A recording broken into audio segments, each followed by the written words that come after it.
Jack Ledlin admits Hess to blame for the death of Melbourne tradie Cameron Smith, who died after sticking up for his friend.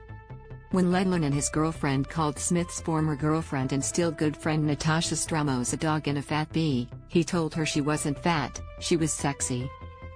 The kind words to the woman had just shared dinner with were some of the last things he said to her. Read more: hail, thunderstorms, flash flooding warning as cold front hits East Coast. Ledlin, now 21, pleaded guilty to manslaughter in front of a Victorian Supreme Court jury. Prosecutors refused to accept the plea, arguing he was guilty of murder. On Thursday the jury agreed and convicted him of the more serious charge.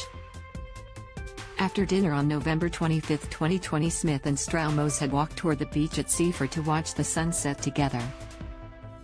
On the way they crossed paths again with Ledlin and his girlfriend, a short walk from the earlier incident. A fight broke out and Smith was punched in the head by another man. He threw a punch back, and in the ordeal that followed, Ledlin pulled out a blade and stabbed Smith once. Read more: Melbourne man charged over alleged 2019 murder of Gippsland woman. The blade struck his chest and pierced straight through his heart, severing his coronary artery. It was a graze on his knee that Stroumos noticed first, and then the blood coming from his chest. Smith collapsed. Despite attempts at CPR by passers-by, he died before paramedics arrived. Two men with Ledlin and his girlfriend kicked Smith to the head before all four fled on foot.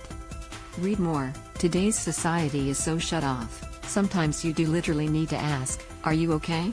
Suicide survivor shares her story to help others. Ledlin had pleaded not guilty to murder on the basis that he didn't intend to kill or cause really serious injury to Smith. Because you caused the death of someone doesn't mean you have a murderous intent, Ledlin's barrister told jurors. Hess due return to court for a plea hearing on charge on October 28.